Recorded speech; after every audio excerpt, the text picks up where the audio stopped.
Hello everyone and welcome back to another video. This one's a really cool one. So this is going to be a barbarian rogue.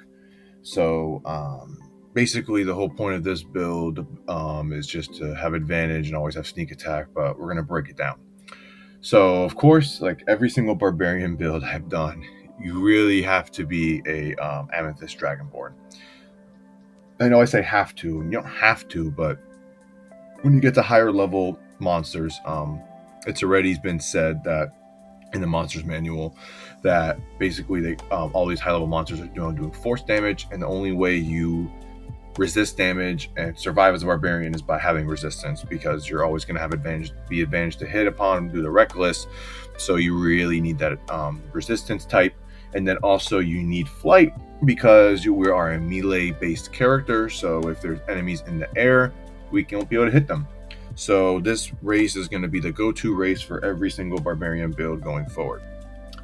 So that's why we're doing Gem Dragonborn. I have Amethyst Dragonborn, sorry, but the Gem Dragonborn Amethyst version. We also get some cool things. You can talk to people in your head, resistance to the force damage. Force, that's kind of funny. We get Gem Flight at level 5, and what's cool is if you really want to, we can replace attacks with a cone attack. It does decent damage. I think it's viable if there's at least two to three enemies. It's not a bad option. You get a couple times per day you get to do that. So talk about stats. Very easy. We're gonna get 17 strength, 14 dex, 16 con, and then pick which stat you don't want as an 8. I usually do wisdom. It's the most common saving throw type. I really recommend getting alert. We really need to go first so we can activate that rage, so we can get resistance to most damage types. But yeah, that's what I would recommend. Background feats, skills, you can get like athletics. I would recommend, no matter what we want to get acrobatics, intimidation, perception, stealth for survival as all of our picks, because rage now will let us use strength for that, in addition to. So yeah, that's going to be good to have a rage strength bonus added to that. So level 1, we got 2 options here. The progression of this build is 5 levels barbarian and the rest of rogue. As I stated it before, when making rogues, you typically want to start off as a rogue. So you could start off as a rogue here. However, the upside of starting as a barbarian is you get a little bit more damage, since your hit dice is always you get a little more HP, since your hit dice is always max at level 1. So that's something to note. Also, you'll be delaying your extra attack, which kind of sucks. So there's ups and downs, but if this is a very, very long-term campaign, I would highly recommend you start rogue here and then go and follow the progression path that we're doing. But just for the purposes of this, I'm going to start off as a barbarian. We get rage. Rage is pretty much the same, but now it lasts 10 minutes, and we can use a bonus action to keep it going, which is really, really good. We'll get Unarmored Defense, which will give us a base 18 to 15 right now. Eventually, we're going to want to switch to medium armor, but in the end of the day, our armor class is not going to matter, because when we get to that point, they're always going to hit us, since they always have advantage to hit, and we're going to have such a low AC, it won't matter. We're going to be doing the Scimitar Topple combo this time, because we are going to be using a quarterstaff and a scimitar.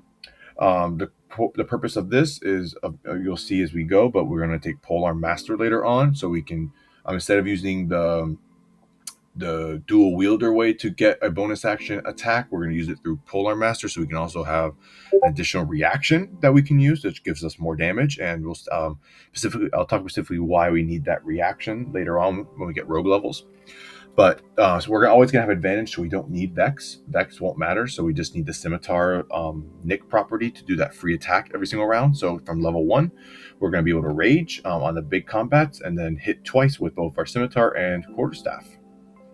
Barbarian 2 is when we get our reckless attack, so now we'll be able to do what we just said with advantage. And we're always going to be using reckless no matter what, and we get danger sense, which is great because it gives us advantage on dexterity saving throws, which is also one of the other most common saving throws in the game. Barbarian level 3, of course, every single time I take a barbarian, I'm going to tell you to take Totem Barbarian, or Wild Heart in this case. We really need those damage resistances. I know rage will give us the piercing, slashing, and bludgeoning resistance, but When every single thing hits you, you need and you're just relying on your big HP pool. You really need that resistance. There's other cool ones like the giant subclass if you want some more damage every single round, or like I'm not a big fan of new ones. I guess Berserker is kind of cool if you're going higher, if you're going to higher levels. Zealot, I guess, could be interesting, but I don't know. My personal opinion, Totem is the way to go. So then with Totem, we're going to always do the bear, gain resistance to everything but force, necrotic, psychic, and radiant. We're going to get that force resistance through our subclass. Through our race. So we're going to have resistance to everything but necrotic, psychic, and radiant. We'll always use the bear. Level 4, I'm going to recommend taking Pole Arm Master. 2 reasons. One, it's going to give us that bonus action attack. So now at level 4, we have 3 attacks that we could do every single round, which is amazing. We're doing way more than most people can do at this level. And also, we can potentially get 4 attacks if we can get that reaction attack when someone enters our range. We really are going to be wanting to hit with our reaction, and there's going to be 2 ways within this build to be able to hit with our reaction. And it's going to matter later when we get our rogue levels. So yeah, we'll get a bonus action attack and a reaction. And you can get more weapon masteries, choose whatever you want. Level 5 Barbarian, now we're going to have another attack and 10 more feet of movement. So at level 5, we're going to have 4 attacks consistently every single round, except for round 1 when you pop your rage, or if you can go into combat with rage and you can immediately have 4 attacks within level 5. And yeah, now going into Rogue, the reason why we really need these reaction attacks.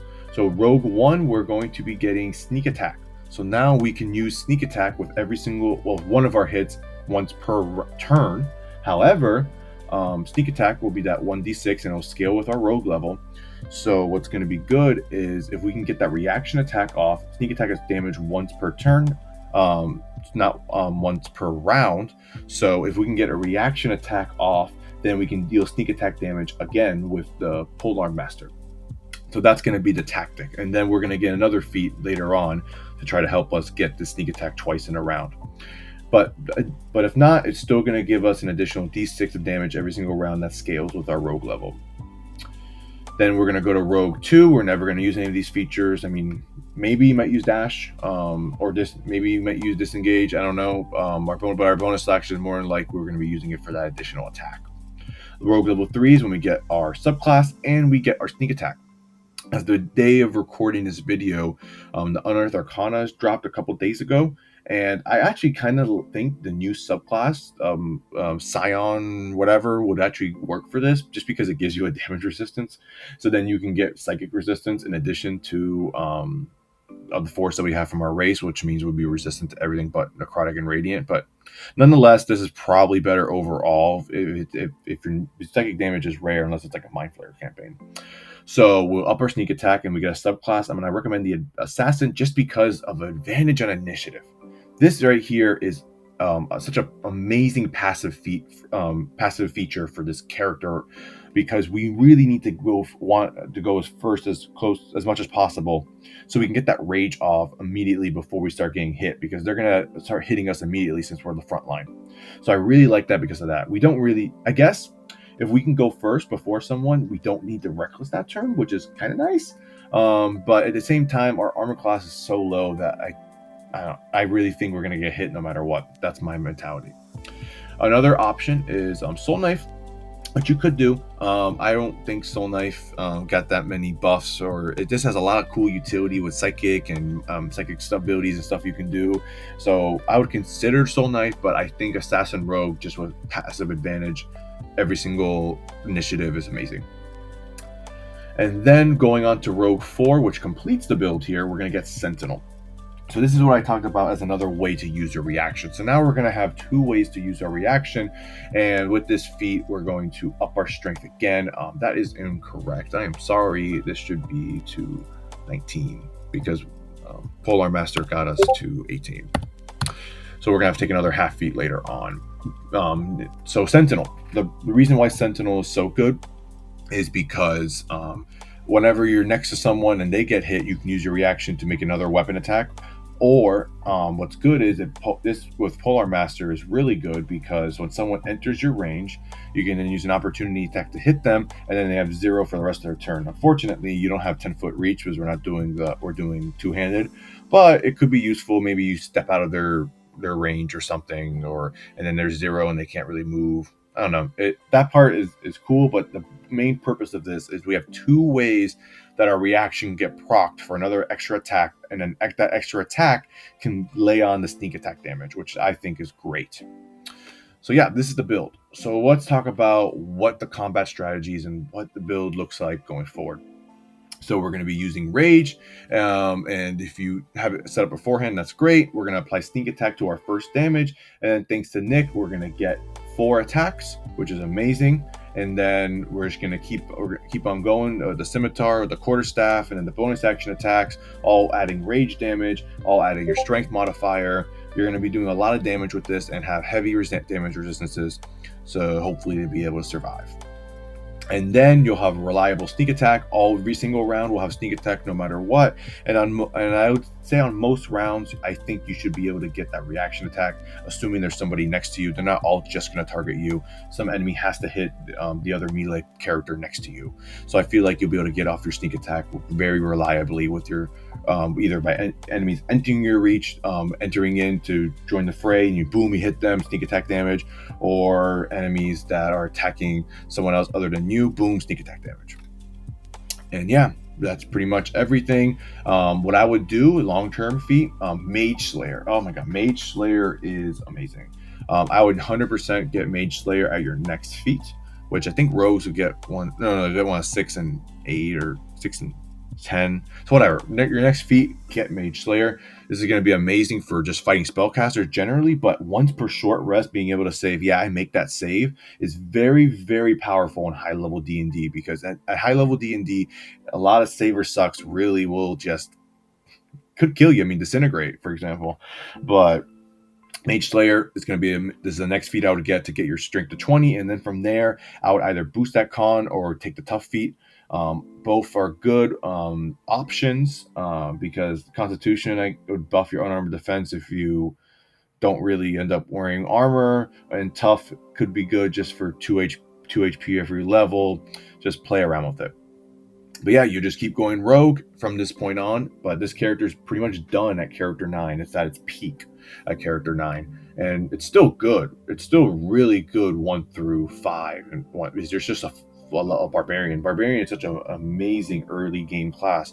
That's why I never take more than 3 or 4 levels of Barbarian, usually unless 5 if you need the extra attack, like in this case. It's an anomaly, because Barbarian gets all their amazing features such early on, and then after that they take a dump. Like, it's bad.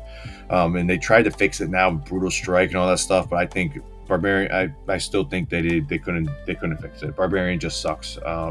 Late game, you're always going to take 3 to 4 levels of Barbarian and never look back. But yeah, that's the build. I really hope you guys enjoyed this one. Again, please like, comment, subscribe. Comment if you have any questions. I'll answer them. This whole Word document will be in the Discord below, in the description, and so will the whole character sheet. So please join the Discord and like, comment, subscribe, and until next time.